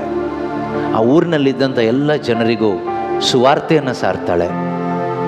ಅವಳಿಗೆ ಸುವಾರ್ತೆ ಸಾರುವ ಯಾವ ಯೋಗ್ಯತೆಯೂ ಇರಲಿಲ್ಲ. ಊರಲ್ಲಿ ಅವಳಿಗೆ ಇದ್ದಿದ್ದು ಕೆಟ್ಟ ಹೆಸರು, ಅವಳೊಂದು ಕೆಟ್ಟ ಹೆಂಗಸಾಗಿದ್ದು, ಅವಳಿಗೆ ಯಾವುದೇ ಸ್ಥಾನಮಾನ ಇರಲಿಲ್ಲ. ಅವಳು ಯಹೂದ್ಯಳಲ್ಲ, ಅವಳು ಅನ್ಯಳು, ಸಮಾರ್ಯದವಳು. ಆದರೆ ಯೇಸು ಕ್ರಿಸ್ತನಲ್ಲಿ ಒಂದಾದಾಗ ನೂತನ ಸೃಷ್ಟಿ ಆಗ್ತಾರೆ. ಅಲ್ಲಿ ಸಮಾರ್ಯದವರು, ಯಹೂದ್ಯರು ಯಾರು ಬರೋದಿಲ್ಲ, ಯಾವ ಜಾತಿನೂ ಬರೋದಿಲ್ಲ. ದೇವರ ಮಕ್ಕಳು ಎಂಬ ಒಂದು ಪದವಿ ಸಿಗ್ತದೆ. ಅವಳು ದೇವರ ಮಗಳಾದಳು. ಆ ಯೇಸು ಕ್ರಿಸ್ತನ ಕುರಿತಾಗಿ ಆ ಊರಿಗೆ ಹೋಗಿ ಸಾರಿ ಹೇಳಿದಳು. ಆ ಊರಿನ ಜನರೆಲ್ಲ ಯೇಸುವಿನ ಬಳಿಗೆ ಬಂದು ಯೇಸುವಿನಿಂದ ಶುಭ ಸಂದೇಶವನ್ನು ಕೇಳಿಸಿಕೊಂಡ್ರು, ವಿಶ್ವಾಸವಿಟ್ಟರು. ಯೇಸು ನಮ್ಮಲ್ಲಿ ಒಬ್ಬೊಬ್ಬರನ್ನು ಉಪಯೋಗಿಸಲಿಕ್ಕೆ ಬಯಸ್ತಾ ಇದ್ದಾರೆ, ಆ ಜೀವಜಲ ಕೊಡಲಿಕ್ಕೆ ಬಯಸ್ತಾ ಇದ್ದಾರೆ. ನೀವೇನು ಮಾಡುವ ಅವಶ್ಯಕತೆ ಇಲ್ಲ, ಆಸೆ ಪಟ್ಟರೆ ಸಾಕು. ಯೇಸುವೆ ನನಗೆ ಆ ಜೀವಜಲ ಬೇಕು, ನನಗೆ ಪರಿಶುದ್ಧಾತ್ಮರು ಬೇಕು, ನನಗೊಂದು ಪರಿಶುದ್ಧವಾದ ಜೀವನ ಬೇಕು, ಸತ್ತವರನ್ನ ಬಿಟ್ಟು ಬರಬೇಕು, ನಾನು ಆತ್ಮಿಕವಾದ ನಿದ್ರೆಯಿಂದ ನಾನು ಹೊರಗಡೆ ಬರಬೇಕು. ಯೇಸುವೆ ಸುಣ್ಣ ಬಳಿದ ಸಮಾಧಿ ತರ ನನ್ನ ಜೀವನ ಜೀವಿಸಬಾರದು, ಒಂದು ಕಪಟ ಭಕ್ತಿಯ ವೇಷ ಧರಿಸಿ ನಾನು ಬದುಕಬಾರದು. ನಿನ್ನ ಆತ್ಮನು ನನಗೆ ಬೇಕು. ಇದುವರೆಗೂ ನನಗಾಗಿ ನಾನು ಬದುಕದೆ ಯೇಸುವೆ, ನನ್ನ ಮಹಿಮೆಗಾಗಿ, ನನ್ನ ಸ್ವಾರ್ಥಕ್ಕಾಗಿ ನಾನು ಬದುಕದೆ, ನನ್ನ ಇಷ್ಟಕ್ಕಾಗಿ ನಾನು ಬದುಕದೆ. ನಿಮ್ಮ ಇಷ್ಟ ಏನು ಅಂತ ಕೇಳಲಿಲ್ಲ ಸ್ವಾಮಿ. ಯೇಸುವೆ ಇನ್ನು ಮುಂದೆ ನನ್ನ ಇಚ್ಛೆ ಅಲ್ಲ, ನಿನ್ನ ಇಚ್ಛೆಯಂತೆ ಬದುಕಲು ಬೇಕಾದ ಆತ್ಮನ ಶಕ್ತಿ ನನಗೆ ಬೇಕು. ಆ ಪವಿತ್ರಾತ್ಮನನ್ನು ನನಗೆ ನೀಡಿ, ನಿನಗಾಗಿ ಕರ್ತನೆ, ನಿನ್ನ ಮಹಿಮೆಗಾಗಿ, ನಿನ್ನನ್ನು ಮಹಿಮೆ ಪಡಿಸುತ್ತಾ ಬದುಕಲು, ನಿನ್ನ ಶುಭ ಸಂದೇಶಕ್ಕಾಗಿ ಬದುಕಲು ದೇವರೇ ಬೇಕಾದ ಆತ್ಮನ ಶಕ್ತಿಯಿಂದ ನನ್ನನ್ನು ತುಂಬಿಸು, ಆ ಪವಿತ್ರಾತ್ಮನ ಬಲದಿಂದ ನನ್ನನ್ನು ತುಂಬಿಸು. ಪೇತ್ರ ಹೇಳ್ತಾರೆ, ಪಾಪಕ್ಕೆ ವಿಮುಖರಾಗಿ ದೇವರ ಕಡೆಗೆ ತಿರುಗಿಕೊಳ್ಳಿ, ಯೇಸು ಕ್ರಿಸ್ತನಲ್ಲಿ ವಿಶ್ವಾಸ ಇಡಿ. ಯೇಸು ನಿಮ್ಮ ಪಾಪಗಳನ್ನು ಕ್ಷಮಿಸಿದ್ದಾರೆ, ನಿನ್ನ ಬದಲಿಗೆ ಯೇಸು ಶಿಲುಬೆ ಮೇಲೆ ಸತ್ತಿದ್ದಾರೆ. ಆತನ ಮರಣ ನಿನ್ನ ಮರಣ, ಪಾಪದ ಸಂಬಳ ಮರಣ, ನೀನು ಅನುಭವಿಸಬೇಕಾಗಿದ್ದ ಮರಣ ಯೇಸು ಅನುಭವಿಸಿದ್ದಾರೆ ನಿನ್ನನ್ನು ಬಿಡುಗಡೆ ಮಾಡುವುದಕ್ಕಾಗಿ. ಇದನ್ನು ನೀನು ನಂಬುವಾಗ ನಿನ್ನೊಳಗಡೆ ಜೀವ ಬರ್ತದೆ. ಯೇಸುವಿನ ಮರಣವನ್ನು ಯಾರೆಲ್ಲ ನಂಬ್ತಿರೋ ಅವರಲ್ಲಿ ಹೊಸ ಜೀವ ಬರ್ತದೆ. ಯೇಸುವಿನ ಮರಣದ ಮುಖಾಂತರ ನಮಗೆ ಜೀವ ಉಂಟಾಯಿತು. His death brought us life, a new life, eternal life. ಯೇಸುವಿನ ಮರಣ ಅದನ್ನು ನಂಬುವ ಪ್ರತಿಯೊಬ್ಬರಲ್ಲಿಯೂ ನಿತ್ಯ ಜೀವ ದೇವರು ತರ್ತಾರೆ. ವಿಶ್ವಾಸ ಇಡಿ. ಯೇಸು ಕ್ರಿಸ್ತನಲ್ಲಿ ನಾನು ಕೂಡ ಶಿಲುಬೆಗೆ ಜಡಿಯಲ್ಪಟ್ಟಿದ್ದೇನೆ. ಯೇಸು ಸತ್ತಾಗ ಅವರಲ್ಲಿ ನಾನು ಸತ್ತೆ. ಯೇಸು ಸಮಾಧಿ ಆದಾಗ ಯೇಸುವಿನೊಂದಿಗೆ ನಾನು ಕೂಡ ಸಮಾಧಿ ಆದೆ. ಯೇಸು ಪುನರುತ್ಥಾನರಾದಾಗ ನಾನು ಕೂಡ ಯೇಸುವಿನೊಂದಿಗೆ ಪುನರುತ್ಥಾನ ಹೊಂದಿದ್ದೇನೆ. ಇನ್ನು ಮುಂದೆ ಜೀವಿಸುವುದು ನಾನಲ್ಲ, ಯೇಸು ನನ್ನಲ್ಲಿ ನನ್ನ ಮುಖಾಂತರ ಜೀವಿಸ್ತಾರೆ. ಇದೇ ನನ್ನ ವಿಶ್ವಾಸ. ಆದುದರಿಂದ ಇನ್ನು ಮುಂದೆ ಈ ದೇಹದ ಮುಖಾಂತರ ದೇವರ ಮಹಿಮೆಗಾಗಿ ನಾನು ಬದುಕ್ತೇನೆ. ಬೆಳಕಾದ ದೇವರು ನನ್ನನ್ನು ಬೆಳಗಿಸಿದ್ದಾರೆ. ಬೆಳಕು ಬೆಳಗಿಸುವ ವಸ್ತುಗಳೆಲ್ಲವೂ ಕಂಗೊಳಿಸುವ ಹಾಗೆ ಇನ್ನು ಮುಂದೆ ನಾನು ಕಂಗೊಳಿಸುತ್ತೇನೆ. ದೇವರಿಗಾಗಿ, ಯೇಸುವಿಗಾಗಿ, ಪ್ರೀತಿಯ, ಪರಿಶುದ್ಧತೆಯ, ವಿಶ್ವಾಸದ ಜೀವನವನ್ನ ದೇವರೇ ನಿನ್ನ ಮಹಿಮೆಗಾಗಿ ನಾನು ಜೀವಿಸ್ತೇನೆ ಅಪ್ಪ. Thank you Jesus, praise you Jesus. Hallelujah. ಯೇಸುವೆ ಸ್ತೋತ್ರ, ಯೇಸುವೆ ವಂದನೆ. Hallelujah, hallelujah. ಯೇಸುವೆ ವಿಶ್ವಾಸ ಇಟ್ಟ ಪ್ರತಿಯೊಬ್ಬರ ಜೀವಿತದಲ್ಲೂ ನೀನು ಕಾರ್ಯ ಮಾಡಿದೀಯ ಸ್ವಾಮಿ, ಅದಕ್ಕಾಗಿ ಸ್ತೋತ್ರ. ನೀವು ಬಂದಿದ್ದು ಪ್ರತಿಯೊಬ್ಬರನ್ನ ಬೆಳಗಿಸುವುದಕ್ಕಾಗಿ ಯೇಸುವೆ, ಪ್ರತಿಯೊಬ್ಬರ ಜೀವನವನ್ನು ಆಶೀರ್ವದಿಸುವುದಕ್ಕಾಗಿ, ಅದಕ್ಕಾಗಿ ನಿಮಗೆ ಸ್ತೋತ್ರ ಮಾಡ್ತಾ ಇದ್ದೇವೆ. ಅಂದು ಯಾಕೋಬನ ಬಾವಿಯ ಬಳಿಯಲ್ಲಿ ಆ ಒಂದು ಸಮಾರಿತ ಸ್ತ್ರೀಗಾಗಿ ಕಾದು ನಿಂತು ಆಕೆಯ ಜೀವನವನ್ನ ಬದಲಾಯಿಸಿದ ಹಾಗೆ ಇಂದು ಈ ಆಲಯದಲ್ಲಿ ನಮಗಾಗಿ ನೀವು ಕಾದು ನಿಂತು ನಮ್ಮೊಬ್ಬೊಬ್ಬರ ಜೀವಿತವನ್ನು ನೀವು ಬದಲಾಯಿಸಿದ್ದೀರಿ ಸ್ವಾಮಿ. ನಮ್ಮ ಹೃದಯದಲ್ಲಿ ನಿಮ್ಮ ಆತ್ಮನ್ನ ತುಂಬಿಸಿದ್ದೀರಿ ಅಪ್ಪ. ನಮಗೆ ಹೊಸ ಬಲವನ್ನ ಕೊಟ್ಟಿದ್ದೀರಿ ಅಪ್ಪ. ನಮ್ಮಲ್ಲಿ ಜೀವವನ್ನ ಉಂಟು ಮಾಡಿದ್ದೀರಿ ಸ್ವಾಮಿ. ನಮ್ಮ ಜೀವನವನ್ನ ಬೆಳಗಿಸಿದ್ದೀರಿ ಅಪ್ಪ. ಅದಕ್ಕಾಗಿ ಸ್ತೋತ್ರ, ಸ್ತೋತ್ರ, ಸ್ತೋತ್ರ, ಸ್ತೋತ್ರ ತಂದೆ, ಸ್ತೋತ್ರ. ವಿಶ್ವಾಸದ ಮುಖಾಂತರ ನಾವು ಪಡೆದುಕೊಂಡಿದ್ದೇವೆ, ಅದಕ್ಕಾಗಿ ನಿಮಗೆ ಸ್ತೋತ್ರ ಮಾಡ್ತಾ ಇದ್ದೇವೆ. Thank you lord, thank you lord, thank you lord. ಯೇಸು ನಾಮದಲ್ಲಿ ವಂದಿಸ್ತಾ ಪ್ರಾರ್ಥಿಸ್ತಾ ಇದ್ದೇವೆ. ಆಮೇನ್. ಆಮೆನ್.